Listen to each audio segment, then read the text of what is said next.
Hi, in this lesson you will learn what is React framework and what is the key features React has which make them so popular.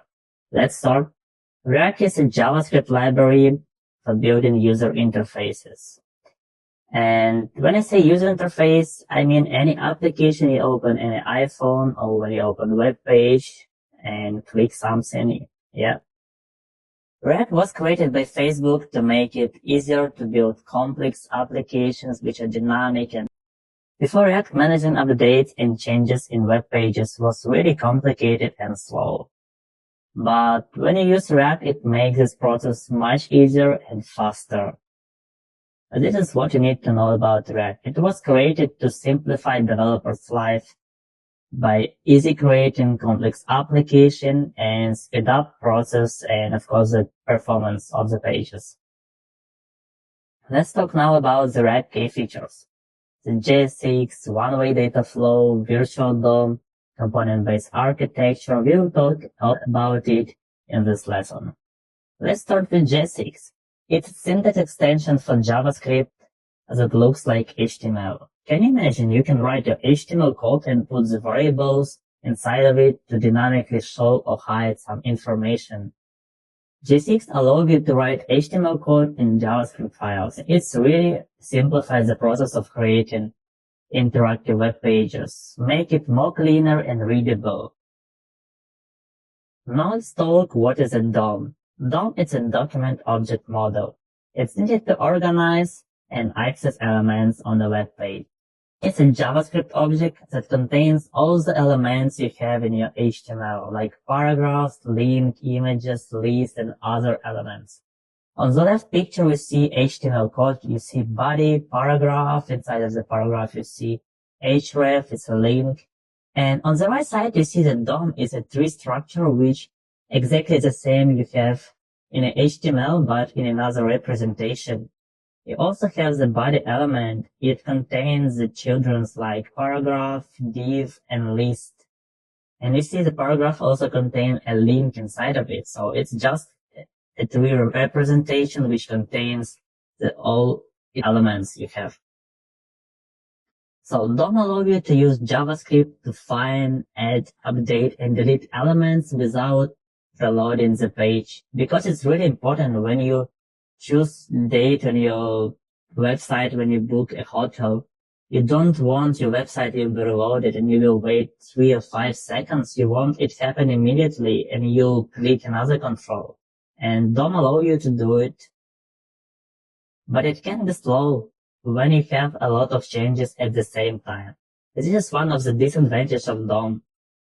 And now we're gonna talk with you about virtual DOM, a bit of improvement of the DOM. The virtual DOM is a lightweight copy of the real DOM, and when it's needed, it helps update web page faster, because it groups changes together and reduce some extra work. Let's talk about it. On the left side you see the virtual DOM and on the right you see DOM. And all changes in React you do first apply to the virtual DOM, and then virtual DOM groups them together and apply to DOM to reduce some extra work. So imagine you change the paragraph on your web page, and then you change some list item, and then you change another list item. Like we have 3 changes at one time. And what DOM do? DOM groups these actions together. It compares the virtual DOM and real DOM and try to find a difference. And once you find a difference, it updates only changed elements in the real DOM, as you see here. Now let's talk about the component-based architecture. It's a way of building interface, breaking them into small pieces of code, which called component, such as a button or form or another element on your page. Imagine you have a web page, and component-based architecture really make it easier to build complex applications. That's because it's made up from the small pieces of code which we call components, which helps keep code organized and reusable. You see, we have here some blocks. Imagine these are components, and this is a menu component, banner component, and product component. And we have like small pieces of code, these components, And then we just put them into the page and can reuse and combine together, and it simplifies the building of applications. And each component can have its own state and behavior. Let's now talk about what is a one-way data flow. It's really important.